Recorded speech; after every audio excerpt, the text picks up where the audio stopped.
在贵州的群山深处，有一个神秘而古老的部落——中洞苗寨。这里居住着18户人家，共73名苗族人。他们的生活几乎与世隔绝，被誉为亚洲最后的穴居部落。这个部落不仅拥有深厚的历史底蕴，而且延续着1000年的通婚习俗和结婚仪式，并且自上世纪50年代以来，他们就在这个巨大的洞穴中安家落户，至今已有约70年的历史。试想一下，现代文明的高楼大厦拔地而起，为何这里的居民却依旧选择与山洞为伴，过着与世隔绝的生活？他们是谁？他们为何选择穴居？他们的生活又是怎样的呢？今天就让我们一起踏上这段探索之旅，走进中洞苗寨的穴居生活。贵州是一个多山省份，丘陵和山地占全省总面积的 92.5%。逢山必有洞，在贵州紫云县水塘镇的绵延大山里，有一座海拔2000米左右的山。这座山还天然形成了3个大洞，这3个洞根据地理位置古往今来被人称为下洞、中洞、上洞。中洞苗寨就位于中洞，苗寨的名字也因此得来。这个大洞穴洞宽100多米，高50多米，深200多米。居住在洞穴里的人被称为高山苗，是苗族的分支。洞穴里仍然有18户人家，共73人共居一洞。这里的居民大多姓吴、王、罗、梁，他们在洞穴中纺纱织布，推磨碾鼓，过着男耕女织，古代诗人都羡慕的世外桃源生活。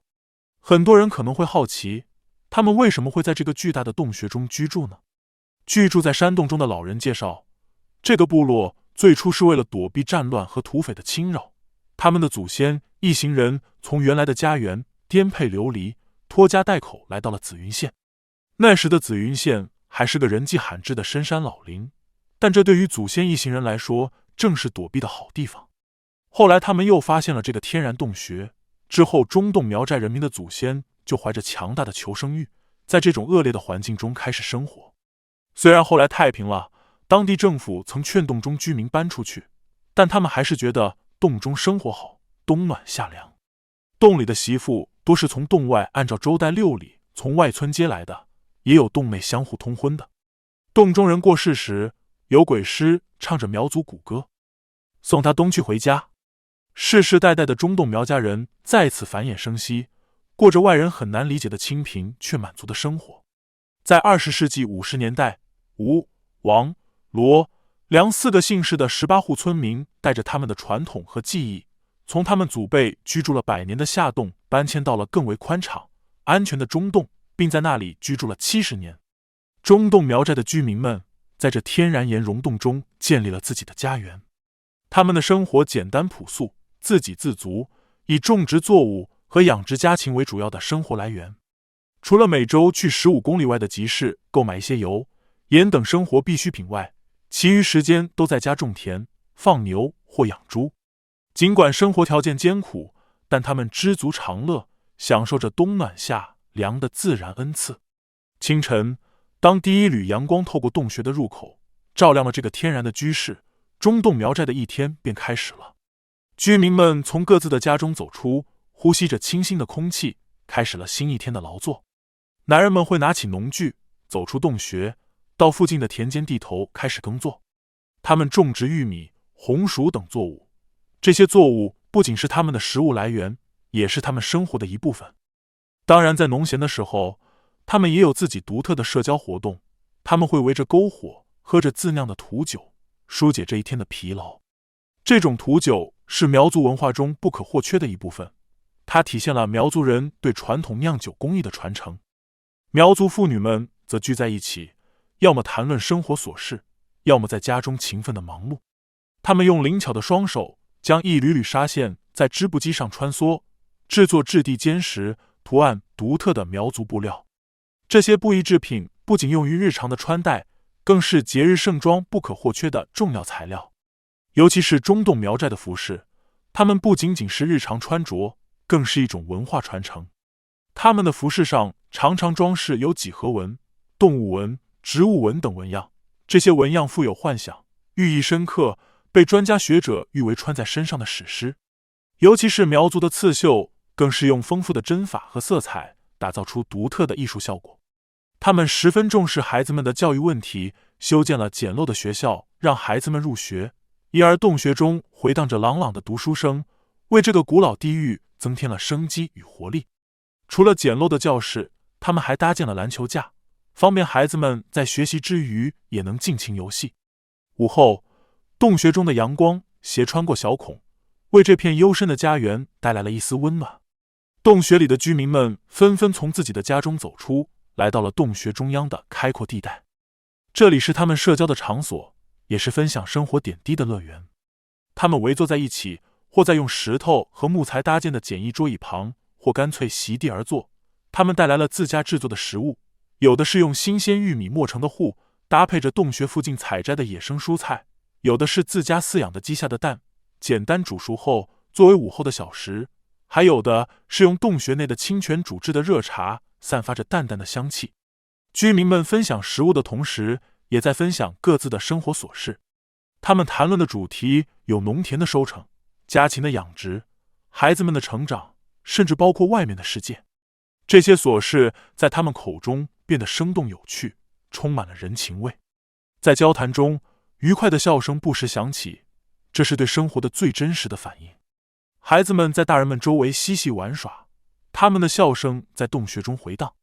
傍晚时分，太阳慢慢落下山，洞穴里的光线也渐渐暗了下来。人们纷纷点燃灯火，准备晚餐。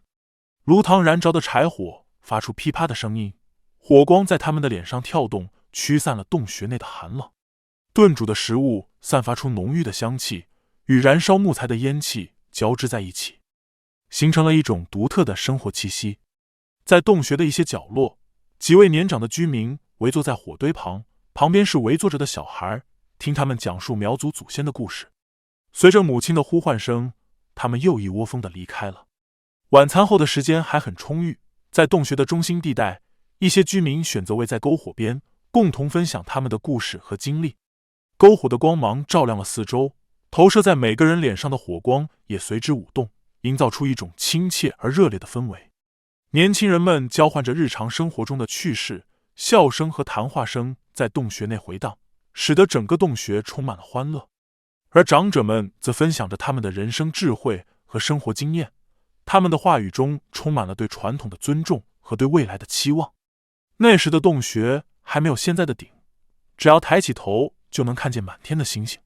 原来中洞苗寨是不通电的，直到2003年，一个叫胡兰克·伯德的美国人捐款10多万元人民币，架通了从山下到中洞的输电线路，中洞苗寨才从此过上了有电有光明的生活。这个部落出名是因为一名叫王东林的支教老师，他的辛勤付出让外界关注到了这个洞穴中的小学，也让更多人了解到这个中国最后的穴居部落。2003年五一假期，一部关于中国最后的洞穴部落的纪录片在电视上播出，深深打动了王东林。那时他已经在一家工厂医院担任化验员11年。然而几个月后，他决定辞去工作，从河南前往贵州紫云县，开始了他的支教生活。王东林到达中洞苗寨后，发现这里的生活环境非常差，卫生条件恶劣，并且没有电力供应，居民们饮水依赖于洞顶滴下的山泉水。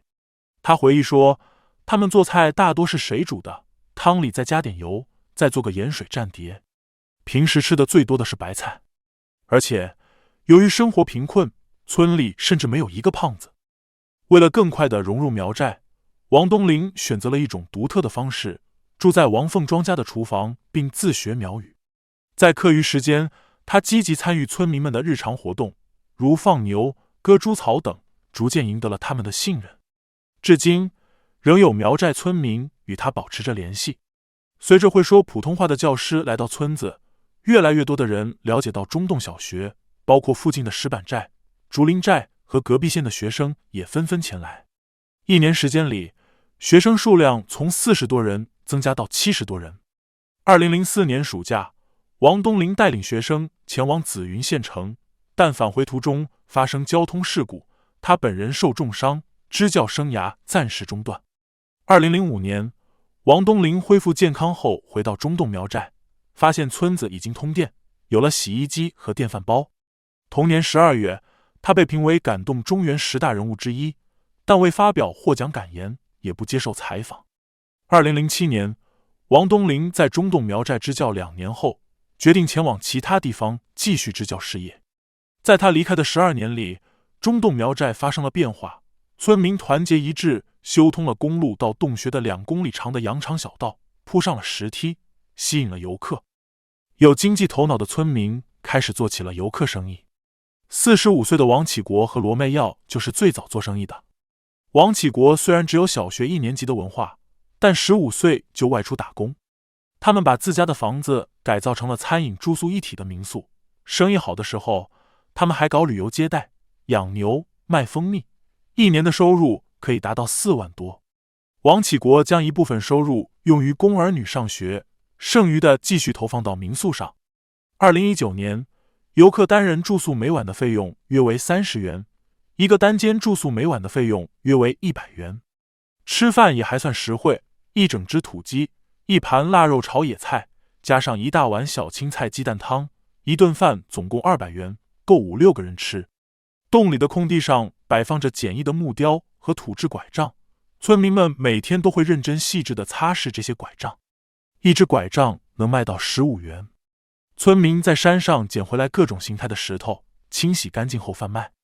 一些有4人形的石头还表选择性大小，有的类似巨大的贝壳，新疆和田的石头甚至能卖到70-80元。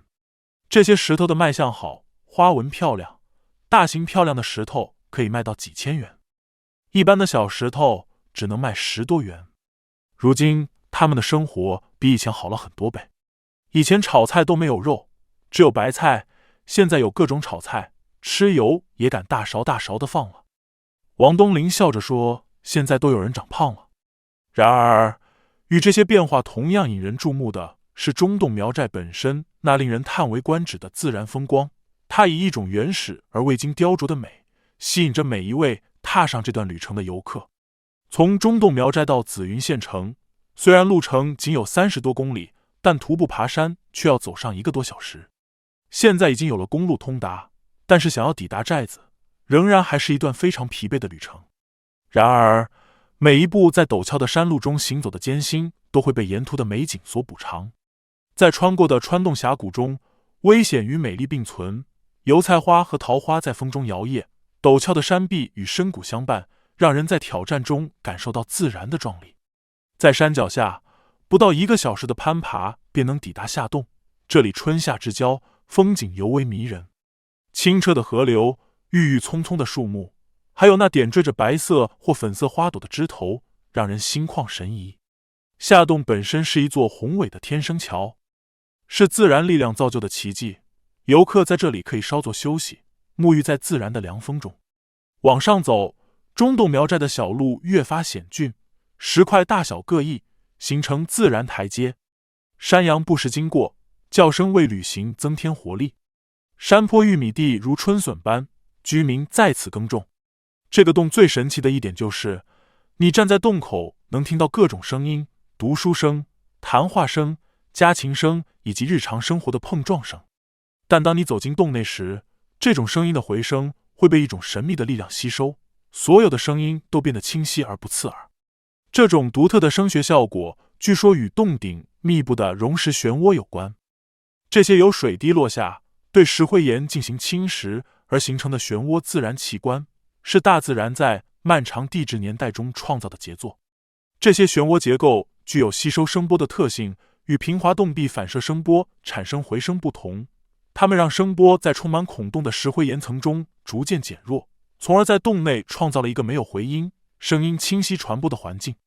洞口处几栋3层小楼，屋顶覆盖着彩钢瓦，阳光能充分照入。洞内却是另一番景象，竹编或木质的小房子多数没有屋顶，洞内宽敞，凉爽度可与外面的天气相媲美，尽管光线昏暗，却有一种古朴的安详。洞壁上的岩石形态各异，通往深处的是一片开阔的空间。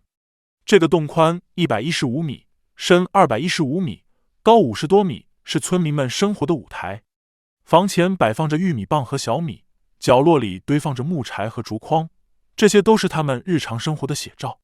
这里的村民已经在这里建立了牛羊猪圈，还建立了小鸡在洞内自由活动的条件。虽然已经与自然如此亲密，洞内依然摆放着鲜花，挂着鸟笼，小鸟的鸣叫不断回荡在洞内。来到苗族洞内家园，他们会热情地端上包谷酒，如果你酒足饭饱，他们会觉得有面子。饮酒过后，可以自由在他们家中走动，观察他们推磨碾谷、纺纱织布、养鸡、养鸭、养猪、养蜂、养鸟和烧饭等日常生活。你还可以在这座寨子里与当地村民一同体验传统且丰富的苗族文化生活。在中洞苗寨，节日的庆典是一场场民族文化的盛宴，每个角落都弥漫着苗族人对生活的热爱和对自然的敬畏。苗年、芦生节、苗族姊妹节这些传统节日里，村民们载歌载舞、斗牛、赛马、跳芦生舞，用最热烈的方式迎接每一个值得纪念的日子。特别是6月6，家家户户炊烟袅袅，杀鸡包粽，空气中弥漫着节日的香气。